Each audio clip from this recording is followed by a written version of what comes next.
मेरे आदरणीय प्यारे दसम कक्षा की विद्यार्थियों, आज हम दसम कक्षा की पद्य विभाग से एक पद्य पढ़ाएंगे और इस पद्य का नाम है अनमोल वाणी और इसके कवि है संत कबीरदास।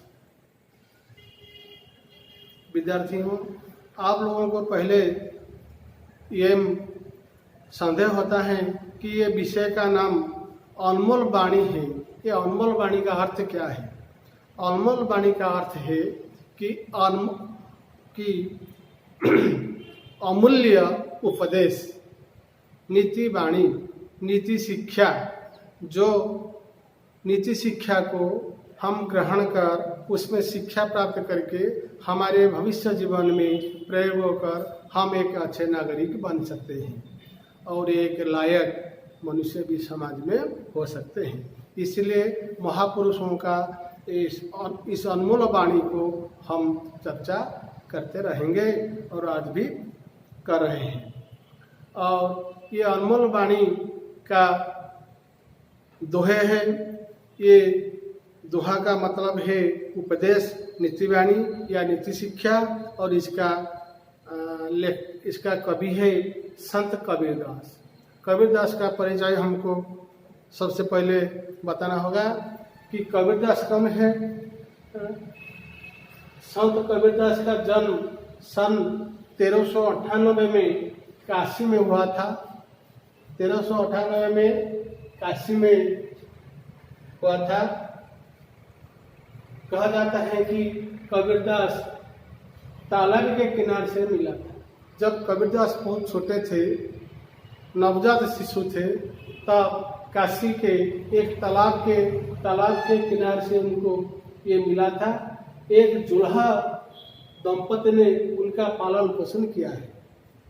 नीरू और नीमा नामक जुल्हा दंपति उनको पालन पोषण किया है। बचपन से ही कबीर उनके पिता माता को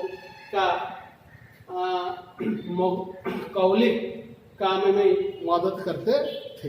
कौलिक काम मतलब उनके पिता माता का काम था कपड़ा बुनाई का कार्य है। उसी कार्य से बचपन से ही कबीरदास अपने पिता माता को मदद करते थे। धीरे धीरे उन्होंने अपने प्रतिभा का बिना पढ़े लिखे भी प्रकाश की, सभी धर्म का सम्मान करते थे। कबीरदास का जो प्रतिभा ये धीरे धीरे विकसित होने लगा और ये सभी धर्म का सम्मान करते थे। वो सदाचार, सच्चाई, धार्मिक और महान व्यक्तित्व के मनुष्य थे। वो कैसे मनुष्य थे? सदाचार, सच्चाई, धार्मिक और महान व्यक्तित्व के मनुष्य थे। उनकी अनमोल वाणियों को उनके शिष्य ने बीजक नामक एक महान ग्रंथ में संग्रहित किया है। और उनके गुरु थे स्वामी रामानंद। स्वामी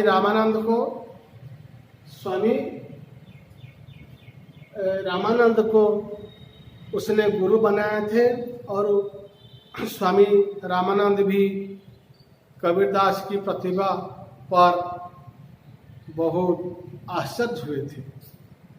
ये है कबीरदास की संक्षिप्त परिचय। और हम जाएंगे दोहे यानी नीति शिक्षा के पद पर। ये पद इस प्रकार है कि सांच बराबर तप नहीं, झूठ बराबर पाप, जाके हृदय सांच है ताके हृदय आप। ये पहला पद है। कबीरदास ने बताते हैं कि संसार में सांच से बड़ा धर्म और कुछ नहीं। सांच मतलब सत्य। संसार में सत्य ही सबसे बड़ा धर्म है और झूठ बराबर पाप। झूठ से बड़ा पाप संसार में और कुछ नहीं है। यानी संसार में सत्य ही सबसे बड़ा धर्म है, झूठ ही सबसे बड़ा पाप है। जाके हृदय सांच है। हृदय मतलब हृदय, मन, दिल।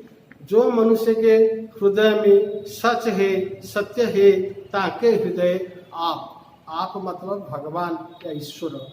जो मनुष्य के हृदय में सत्य है, जो सत्यवादी है, जो सदाचारी है, जिसका आचार व्यवहार सत्य है, उनके हृदय में भगवान निवास करते हैं, ईश्वर निवास करते हैं।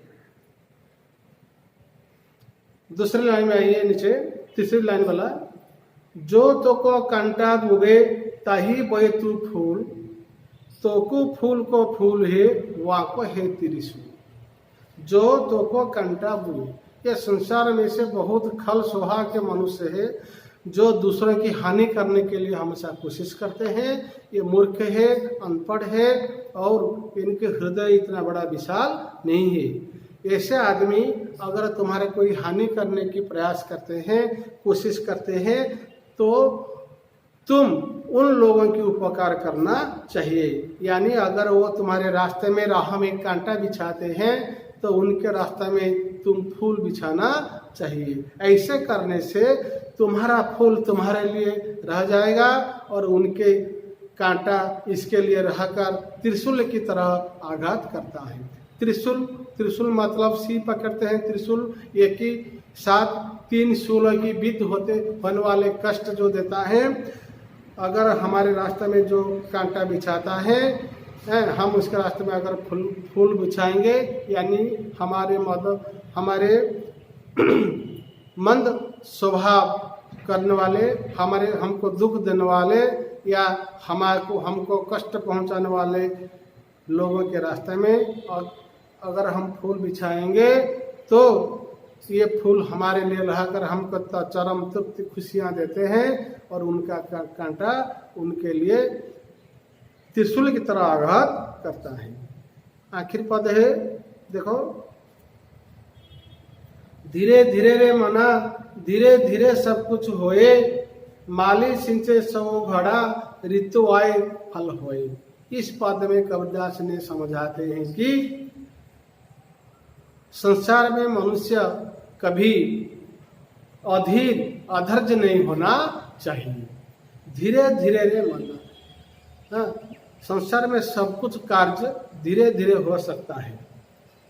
अधीर होने से कोई भी कार्य में हम सफलता प्राप्त नहीं कर पाएंगे। जैसे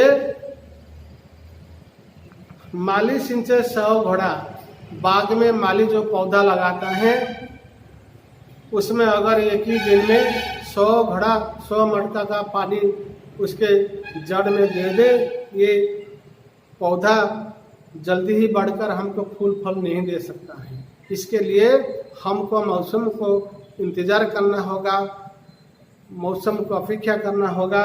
जब ऋतु आएंगे, जब मौसम आएगी, तब फूल और फल हम पाएंगे। इस दुआ से हम यही शिक्षा करते हैं कि जिंदगी में कभी हम अधैर्य नहीं होना चाहिए, बल्कि धैर्य के साथ जो कुछ करते हैं धीरे धीरे हमारी कार्य सफलता प्राप्त हो सकता है।